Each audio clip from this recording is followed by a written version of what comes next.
Y'all, the season is upon us. The season of fall, the season of my birthday, the season of my spook-tastic movies. I've been waiting for this. I just feel at peace, y'all. Let's take a moment to take it in. I'm so happy. I'm so excited. I'm so glad you are watching with me. You know why I'm excited, guys? Because the premiere of Beetlejuice means my favorite season of the year is upon us. And it is just, it feels so good. You guys don't even know how good it feels. I want to cry. Really want to cry. But we're not going to do that. But we are very excited that you guys are back with us. I am going to be reviewing Beetlejuice 2. And I've got a pretty good take on this one. Pretty good take. So let's get into it. But before I do that, make sure you guys hit the subscribe and like button. Make sure that you do that before this video ends. But let's go ahead and get into Beetlejuice. Let's do it. All right. So guys, all right, Beetlejuice. So I honestly gotta start with saying this. Round of applause to Tim Burton. First of all, the fact that they brought Tim Burton back. I feel like this would not be the right move to do as far as a sequel for Beetlejuice if Tim Burton was not heading the ship. So huge shout out to Tim Burton. This was beautifully done. I really don't have a ton negative to say about this.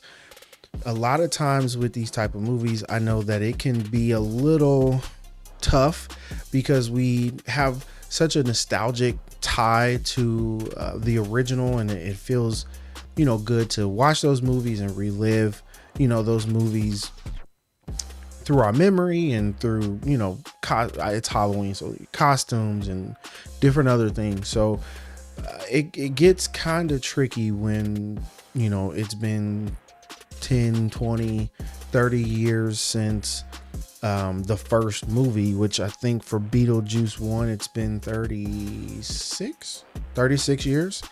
That's a long time between movies. So I gotta really say I enjoyed myself watching this movie because the way Tim Burton did this movie, as far as the practical effects, and he really tried not to use a ton of special effects. He wanted to keep that same feeling, that same look as the original Beetlejuice, which makes it kind of keeps it in that world of Beetlejuice. Every movie is kind of its own, set in its own world or whatever.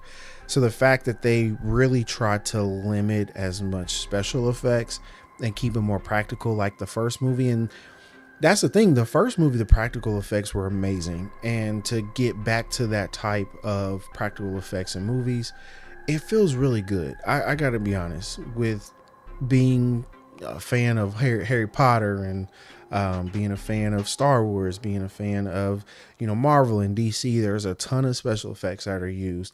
I'm not saying it's not used properly. A lot of times it is, sometimes it's not, but we live in the world of everything is becoming more special effects, AI driven, all those things. So it feels good to see a movie with practical effects, and it does put you in that very nostalgic and old school feeling, which feels really good. And to be honest, Beetlejuice is one of my favorite movies to watch during my spooktastic birthday month. But honestly, watching this, I did have a high expectation because the original was good. And like I said, there's been some sequels to a lot of our 80s and 90s movies where we're like, you better come correct, and then they don't, and it disappoints us, and it kind of sours the love for the original. And I'm not going to name the movies, even though I can name a couple. I got one particular in mind that they shouldn't have even, that the original was so lightning in a bottle, they shouldn't have even touched it. But anyway, my biggest love for Beetlejuice 2 was how they stuck to what made them good. They stuck to what made Beetlejuice, what made this movie, the original movie, great. They didn't try to go too far left to appeal to a newer audience. It's like we will do enough to appeal, and capture a new audience, but we're gonna stick to what made us great. We're gonna stick to what made us, be stuck in everybody's mind come September and October. And that's what I love about this movie. It's not trying to reinvent the wheel. Do what made you good, but also you can add a little spin to it, which they did. And I think it was a perfect balance. When you can balance it, you've done the right thing. And I'm not giving anything away with this. I'm just kind of giving an example. So Beetlejuice staying Beetlejuice, not trying to put in the script of him giving references or lines to anything modern, or trying to, make him appeal to the younger audience in that way. They didn't try to overdo like social media, like the things that we are now using in our everyday life and that we're into and what's popular. They didn't try to go out of their way to incorporate all that stuff. They were like, we are going to stick with what made us great, and we will get a newer audience with this. And that's something that a lot of times when these movies or these studios, they want to make sequels, they try to appeal too hard to a newer audience, and you kind of start to lose what made you good in the first place. So a huge shout out to everyone involved, Michael Keaton, everybody that was a part of this. They did their thing. I can't even be mad at it. And I was already excited, but this did not disappoint whatsoever. I love all of the fall scenery and aesthetic they gave. That just triggered something in me to let me know fall is approaching. And I'm telling you, October is my birthday month, so I have a tie to it, and I absolutely love that time of year because it's just, to me, fall is one of the most beautiful times of the year. I will debate anybody about that, but it just is. It's as SNL says, sweater weather. It's beautiful sweater weather. It's just a fun time for me. So watching this and them appealing to the beautiful scenery, and I can't remember the name of the town Beetlejuice takes place in, but obviously they go back to that town, and it's just, it's nothing but trees, and they kept the houses looking, for the most part the same, so they kept a lot of the good things about Beetlejuice. So what I did know, and I was really kind of sad, this is crazy. I did not know this until I did a little research today, because I was wondering where the father was from Beetlejuice, the redheaded dad from the original movie. I was like, okay, I don't think he's dead, but they basically killed him off in the movie. So I was like, so something happened where he's not in the movie anymore, and they didn't use his voice either for, the dead character of him in this movie. So I looked into it, and he's very alive, but there's a reason they pulled him from the movie. I'm not going to get into that because it's kind of dark. I wouldn't say kind of, it's very dark. If you guys want to look that up on your own, you're more than welcome to. I was bummed out that he did not get to be in this movie, because it would have been fun to have at least one more original from the first movie, because obviously Alec Baldwin and I forget her name, I feel bad, but Alec Baldwin and his wife in the original, obviously they're not in this movie, just for the sake of the story and how that all ended. So it would have been nice to have at least one more original character, but I completely understand the reason that he is not in this movie. And like I said, you guys go and look at that later on. I'm not going to put that in this episode. That's way too much. And that is, you'll get in a rabbit hole looking into that information. So, but I will say one of the things that really kind of bothered me about the movie was there's one part of the story where I felt like it was a little too dark for a Beetlejuice movie. This movie definitely pushed a couple of boundaries that the original didn't necessarily. I felt like the original was very like that fun, kind of whimsical, spooky Halloween movie, and this one is the same, but it had a couple of darker tones with some of the storyline and some of the characters, and that part I was like, I don't think I like that. Definitely could have been written differently, but here's what I will say: did like that there were multiple storylines going on at once. That made for a fun, interesting time because they were switching, you know, even if it wasn't a huge part of the story, they would switch parts. They would switch scenes, and it'd be another part of the story, and it'd be another part of the story, and then all of it at the end is starting to come together. So that was really good that they had that. Sometimes movies just have one singular story and everything's, it's just that, but it was like all these mini stories that led to one main story, which was pretty good. I will say,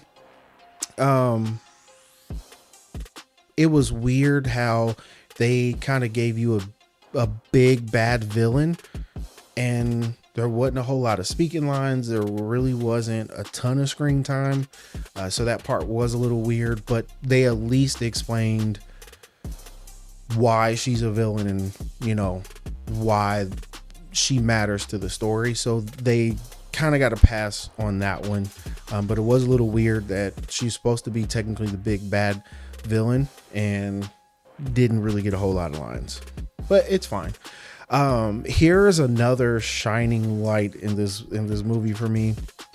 William Dafoe. If y'all don't know who William Dafoe is, shame on you. William Dafoe, for some of my movie buffs, William Dafoe was Green Goblin in the original Spider-Man with Tobey Maguire. He was in Aquaman as Aquaman's mentor in the first movie. I mean, he's played in so many movies, but those are like, for my nerds, the quickest ones to go to. But William Dafoe was so good. William Dafoe was so good at this movie, and it was pretty cool because at least the trailers that they showed in the movie theaters did not include him.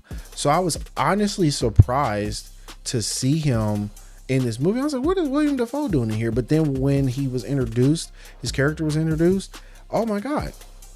I was like, I want more of him. I would love, like, I'm not saying he's got to have a whole movie or anything like that, but just to get like funny little skits or something, would be like funny movie shorts of his character running the police department. I would love it. So I'm not going to give it away. I'll let your movie experience explain the rest, but he was a shining light. I loved William Dafoe in this movie. Michael Keaton, of course, as Beetlejuice, he's still got it. I love that he still was the same Beetlejuice. He did not change anything. I thought that was freaking amazing. One other thing that I felt was kind of weird was there's a super huge tension between Lydia and Ingrid, her daughter, in the movie, and you're really trying to figure out, like, why does she just hate her mom so much? So the tension is really kind of hard to understand to an extent, and then towards the end you're kind of like, oh, okay, I guess I can understand it, but I would say I would appreciate a little bit more explanation in the beginning. Because basically kind of started out, Lydia just said, me and Ingrid are not really on speaking terms. Like, she doesn't want to talk to me. And it really didn't explain a whole lot of why. I mean, kind of throughout the movie it did, but I feel like if we would have got a bit of a better explanation in the beginning, I would have connected with that part more. But she was so cruel to her mom, where you're like, why are you that angry? Why are you that mad at her? So if they would have explained a little bit better, I probably would have not had such an issue with their relationship early on in the movie. But as the movie went on, things kind of started to smooth itself out storyline wise. But yeah, when I tell you they did they knew, Tim Burton knew his role. I did not say his role, but Tim Burton knew what he needed to do with this sequel, and he did an amazing job with not doing too much, not changing too much. He changed just a little bit to where it still feels like Beetlejuice, but it can appeal to a new audience, and it stuck to what made them great, so that people like me, people like my parents, people of all ages that grew up in the 80s and 90s that love the original can enjoy this one too.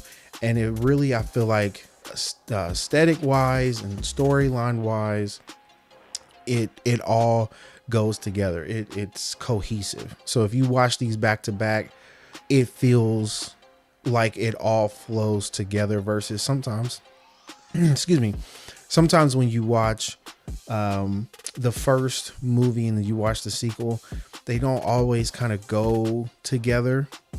They don't always mesh and gel well. But the fact that it's been 30 plus years between these movies, it felt like we haven't missed a beat. It felt like this was all part of the plan to wait that long. And that is what makes this movie really good to me. Am I gonna say it's a masterpiece movie? It's a whimsical, Halloween movie. It's not gonna be an Oscar type of movie, but it was a good time. It's definitely something I say add to your list of Halloween movies. I don't know why Hollywood was coming out, but Halloween movies. So that is the whole point. Like, Halloween movies, Christmas movies, they're not meant to be, these award-winning, just, oh my God, best actor, best supporting actress. It's not supposed to be all that. It's just supposed to be good family fun, or movies you can watch by yourself and really enjoy. And this is one that did a really good job of that. So I'm excited when it, comes on to streaming platforms. I'm excited to watch it again. I low-key would go watch it in the theaters again because it just was that fun.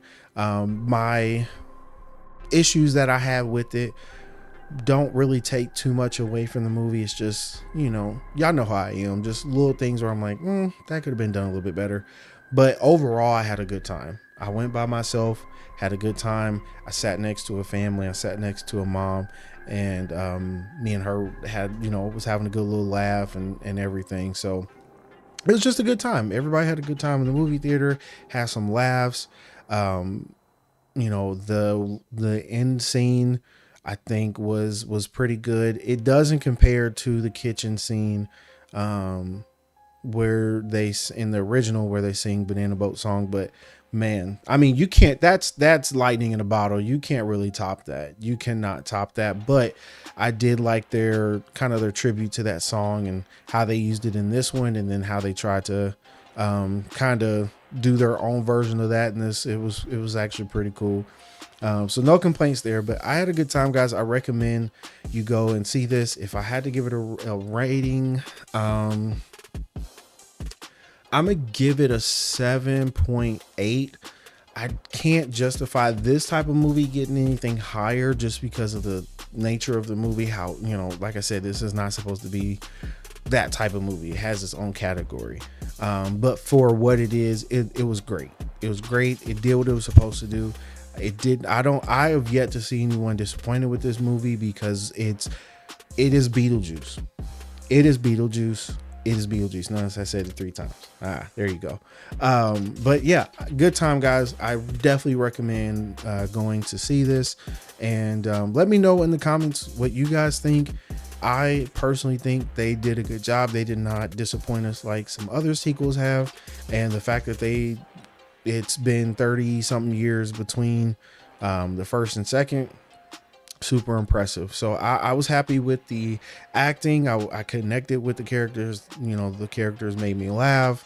They, everybody played their role and they did it well. So I appreciate that. Like I said, you guys will see, some of the things I knocked about it. You guys will see what I mean, and you probably will agree, or it probably will be completely fine for you. But those are just some of the things I took away. But overall, absolutely go see this movie. So if you guys enjoyed it, please leave a like, subscribe if you haven't. seriously, I would love to get some more subscribers. That way, when I put out these reviews, you guys can get notified that they're out. You guys can, plan your weekend on seeing the movie that I review. So once again, thank you guys for your support. You guys have been awesome. The channel's been growing, and it's growing beyond what I thought, and that is because of you guys. So truly, thank you guys for everything. Go see this movie, enjoy it. Let me know what you think, and I will see you guys on the next review. Later.